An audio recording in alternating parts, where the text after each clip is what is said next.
man? Murder, what's good, man? How you doing, man? Chilling, man. Had a long weekend, man. Did you That's not the example that we want the younger generation to lead or see. If you have a say you told me, but I didn't know that nigga was such a liar. Like, Hold up. Mase and Cam'ron just set the internet on fire again.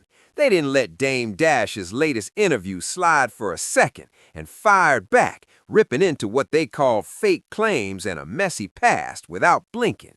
And listen to this. This wasn't some random jab or a one-time clapback. If you want, I can keep this high-energy, punchy style consistent and rewrite the next paragraph in the same vibe. Do you want me to do that? What's good, man? Murder, what's good, man? How you doing, man? Chilling, man. Had a long weekend, man. Did you? What happened? Yeah, man. A lot of stuff, man. Like, what happened over the weekend? Now, first, before we get into all the other stuff, we want to address the elephant in the room and we get that out the way. So through this Fredo shit, Cam going up against me is like Fredo going up against Michael Corleone. It felt like frustration finally hit the boiling point. Every time Drain shows up with a mic, the story somehow swells bigger. Credits pile up, timelines start twisting, and the culture notices. This time, Mase and Cam weren't here to play nice. They laughed, paused, replayed, and tore the interview apart line by line, making it crystal clear they weren't buying a single word. When veterans laugh instead of argue, it cuts deeper. Laughter isn't just amusement, it's disbelief, and disbelief flips into humiliation in a heartbeat. What stung the most was how chill they looked doing it. No shouting, no drama, just razor-sharp jokes and calm, precise corrections. That energy screams, "We've heard this before," and that's the real issue. These weren't fresh claims, they were old stories dressed up as new facts. The streets don't mind confidence, but they despise recycled hype without proof. When someone keeps spinning the same blown-up tales, people eventually stop nodding and start fact-checking. That's exactly the spot this landed in. Mase and Cam treated the whole thing like a comedy bit, because honestly, that's what it felt like. And comedy, it's merciless when it's built on what everyone already knows. Familiar lies are the worst. I can't even say homeboy's name confidently anymore, just based on how disappointed I am in his behavior. One of my issues with Fredo, just to pivot back, and I keep saying I'm done, but I keep doing it, but these points keep coming up. Whenever you have a problem with a man, you talk to that man. You don't talk about that man, you talk to the man, especially if the man is willing to have the conversation. But this whole issue is because this dude is ducking a fair one, a verbal fair one. I'm too old to be fighting. But from what I know about Cam, that's not him. He doesn't fight. He's not a physical guy like that. Pause. Fans could feel the vibe shift instantly. This wasn't just playful shade, it was a full-on credibility check. They roasted titles, influence, and who really made moves happen, all while making it obvious that some claims simply didn't hold up. And when things don't add up in hip-hop, someone always grabs the calculator. The humor lands because it's precise. Precise jokes come from real experience, and real experience isn't something you can argue with easily. That's why the reaction went viral so fast. People weren't sharing it just for laughs. They were sharing it because it finally sounded like the truth being spoken. By the end of that first wave, Dame Dash wasn't trending for insight or wisdom. He was trending for getting roasted. And getting roasted by people who were actually in the room, that hits different. It's not hate, it's correction served with comedy.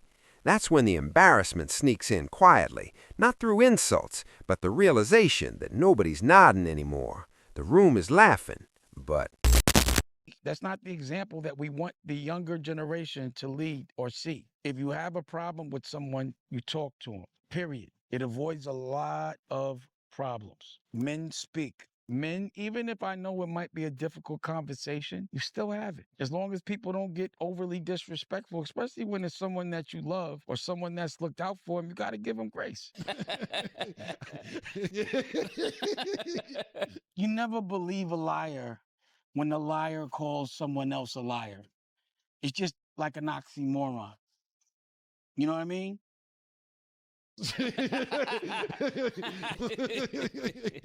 Oh, Say, man. yo, what the Well, that's what bothered me. I'm like, yo, you gonna try to make my children uncomfortable to make me uncomfortable?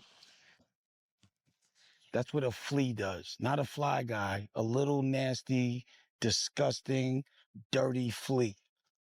And that's why homeboy calls himself Flea, Fredo Flea. And, you know, that's a low life fight. Yo.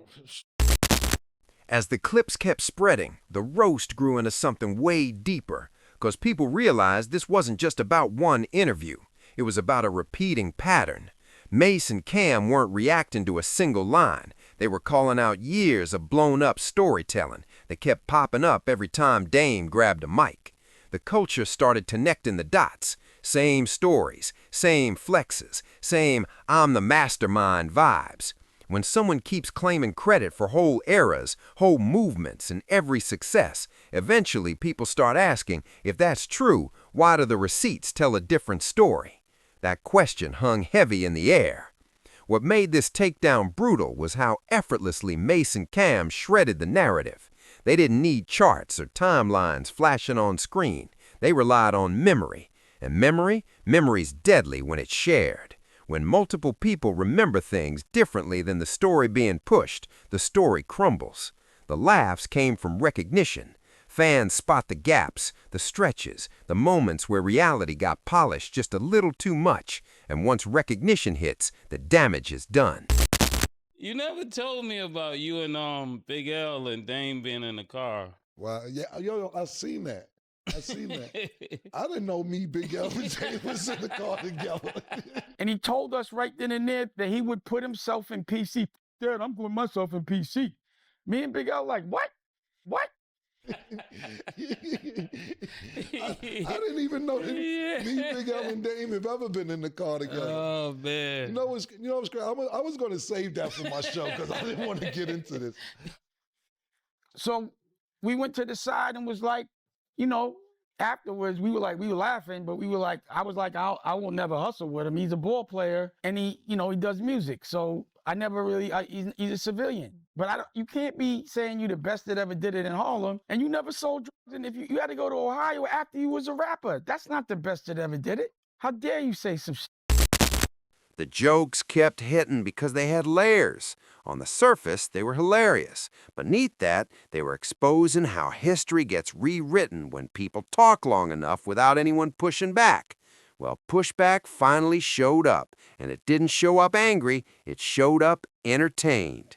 And amusement, it's the most disrespectful energy when someone expects awe. That's why this moment stung so hard, not because anyone got attacked, but because the mystique dissolved. Mystique survives on silence. Silence, it ended right here. Safer told me, but I didn't know that nigga was such a liar. Like, you know how your man is your man, so you probably don't be annoyed. Like, that's your man. You be like, nah, you just hate us.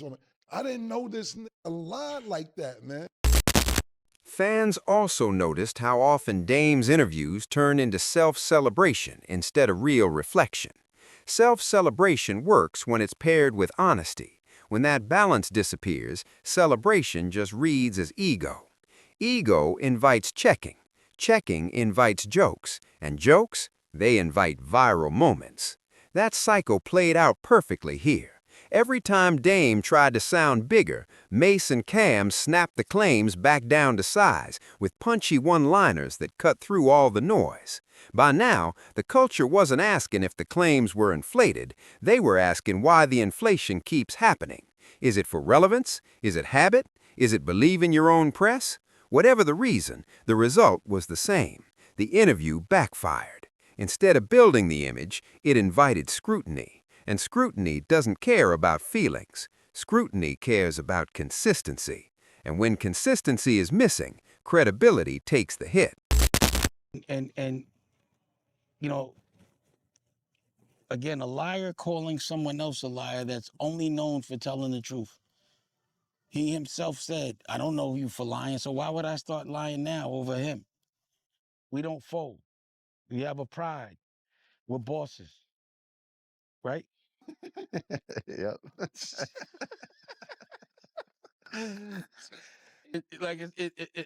Ha, ha, ah. Oh, you're looking like your father. And also, even down to this journey with my teeth. You see, I walk around, take pictures. I'm seeing them take pictures and videos. I'm like, look at these niggas, 7 years old.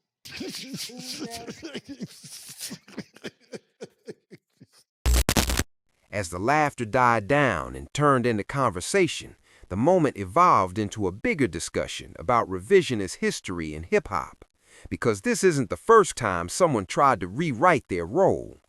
Hip-hop is still young enough that most of the people who built it are alive and still speaking up. That makes rewriting risky. You can't rewrite history when the witnesses are sitting right there. Mase and Cam became those witnesses in real time. They didn't deny accomplishments, they denied exaggeration, and that difference matters. Denying exaggeration protects the truth without erasing the wins. That's a grown-up move. The culture respected that energy. It didn't feel like jealousy or bitterness. It felt like straight-up exhaustion. Exhaustion from hearing the same stories shouted louder every time. Exhaustion from watching interviews turn into self-mythology. The roast landed hard because it felt overdue. Overdue moments always hit different. People had been waiting for someone to finally say, nah, that's not how it went. And when it finally happened, it landed with jokes you couldn't scroll past. Ignored. I have things that I want to say, and I think I want to talk clearly, so I'm not going to sit here and grit my teeth all day. It doesn't fit, and it's moving around when they're talking and chewing, so they have to stay closed. I don't care. Call that.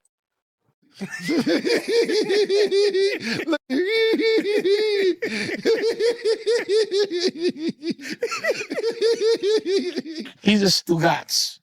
That's what we call guys like him. When you start off honorable and end up unhonorable, and you go to the other side, you a Stugats. So that's also his new name, Stugats, or Fredo, or Cameo. But he's a Stugats. You've been around honor, you know honor, but you choose the other side, meant you was always on the other side. Mm-hmm. You understand what I'm saying? For real.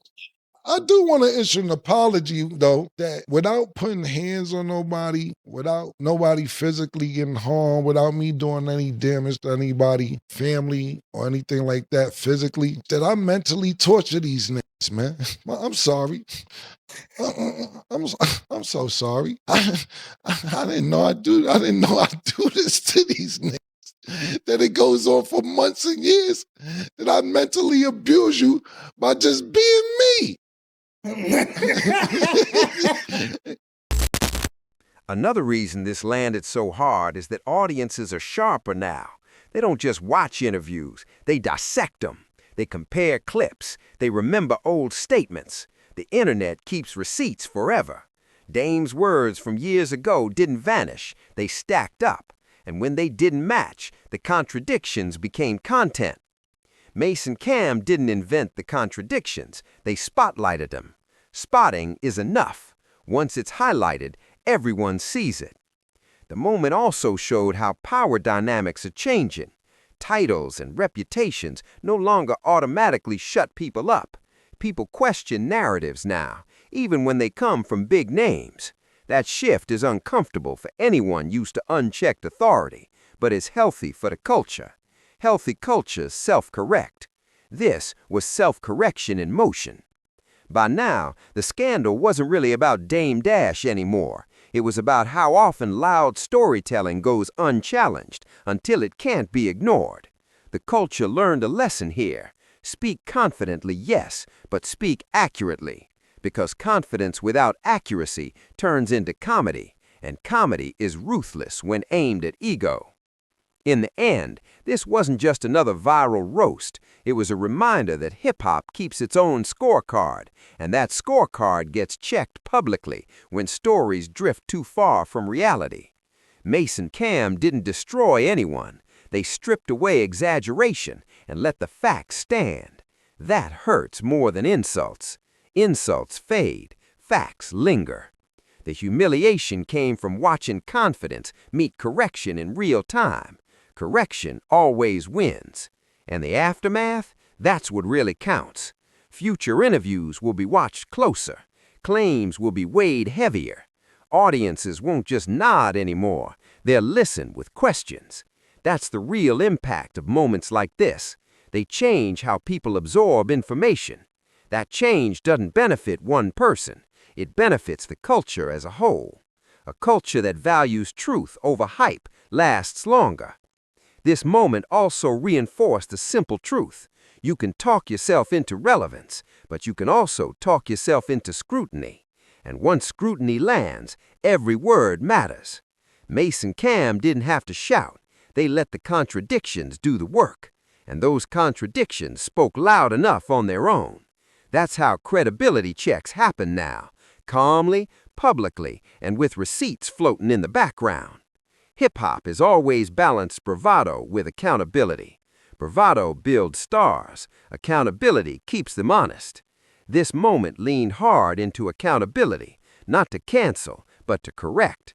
Correction is love in this culture. It keeps history straight, it keeps egos grounded, and it protects the next generation from learning the wrong story. If this breakdown had you laughing, thinking, and seeing the bigger picture behind the jokes, hit that like button and subscribe so you don't miss the next time the culture pulls the mask off exaggerated stories and keeps it all the way real.